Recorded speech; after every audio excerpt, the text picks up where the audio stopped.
টিকা প্রদানের মাধ্যমে যে রোগটিকে নিয়ন্ত্রণ করা সম্ভব ছিল, সেই হাম এখন বাংলাদেশে আবির্ভূত হয়েছে মারণ ব্যাধি হয়ে। সরকারি দায়িত্ব অবহেলায় প্রায় নির্মূল হয়ে যাওয়া হাম বর্তমান বাংলাদেশের মূল স্বাস্থ্য ঝুঁকির অন্যতম। এরই মধ্যে এলো এক ভয়ঙ্কর সংবাদ, দেশের 56টি জেলায় ছড়িয়ে পড়েছে হাম। আর এই তথ্যে উদ্বেগ প্রকাশ করেছে খোদ বিশ্ব স্বাস্থ্য সংস্থা। স্বাস্থ্য খাতের সাফল্যের তালিকায় উপরের দিকেই ছিল হাম নির্মূলের বিষয়টি, কিন্তু 2026 সালের শুরু থেকেই সেই চিত্র পাল্টাতে শুরু। বিশ্ব স্বাস্থ্য সংস্থার প্রাথমিক মূল্যায়ন বলছে, হামের এই প্রচণ্ড হয়ে ফেরার প্রধান কারণ ইমিউনিটি গ্যাপ বা রোগ প্রতিরোধ ক্ষমতার ঘাটতি। প্রথম আলোর প্রতিবেদন অনুযায়ী বিশ্ব স্বাস্থ্য সংস্থার ঢাকা কার্যালয় লিখিতভাবে জানিয়েছে যে দেশের 56টি জেলায় ছড়িয়ে পড়েছে হামের সংক্রমণ।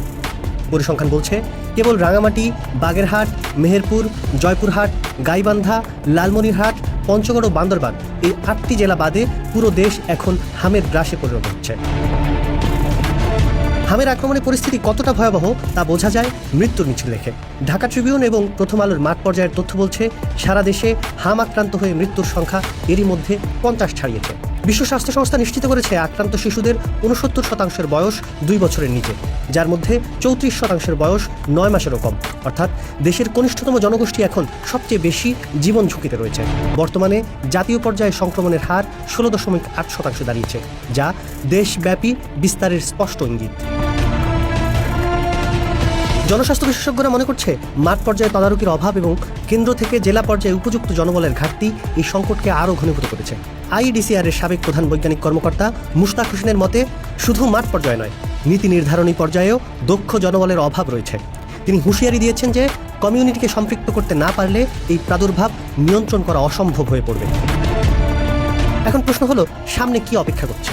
বিশ্ব স্বাস্থ্য সংস্থা সতর্ক করেছে, যদি দ্রুত সারাদান কার্যক্রম এবং রিং ভ্যাকসিনেশন জোরদার করা না হয়, তবে সংক্রমণ নতুন এলাকায় দাবানলের মতো ছড়িয়ে পড়বে। 2026 সালের মধ্যে দেশ থেকে হাম, রুবেলা নির্মূল করার যে জাতীয় লক্ষ্যমাত্রা ছিল, তা এখন চরম অনিশ্চয়তার মুখে পড়েছে। ভীতিকর এই পরিস্থিতি নিয়ন্ত্রণে বিশ্ব স্বাস্থ্য সংস্থা সরকারকে দ্রুত কিছু পদক্ষেপ নেওয়ার পরামর্শ দিয়েছেন। এর মধ্যে রয়েছে 6 মাস থেকে 5 বছর বয়সী শিশুদের জন্য দ্রুত উচ্চমানের দেশব্যাপী টিকাদান ক্যাম্পেইন শুরু করা, আক্রান্তদের ভিটামিন A ক্যাপসুল সহ যথাযথ চিকিৎসা নিশ্চিত করা এবং সঠিক তথ্য প্রচারের মাধ্যমে জনসচেতনতা বাড়ানো। একই সাথে যোগ্য ব্যক্তিকে যোগ্য স্থানে পদায়ন করে টিকাদান কর্মসূচিকে ঢেলে সাজানোর পরামর্শ দিয়েছেন বিশেষজ্ঞরা। টিকাদানে উপেক্ষা আর অবহেলার মাসুল দিচ্ছে দেশের শিশুরা। সময় এসেছে প্রশাসনিক স্বচ্ছতা নিশ্চিত করে টিকাদান কর্মসূচিকে পুনরায় শক্তিশালী করার, নয়তো 56 জেলার এই সংক্রমণ পুরো মানচিত্রকে বিপন্ন করে তুলবে।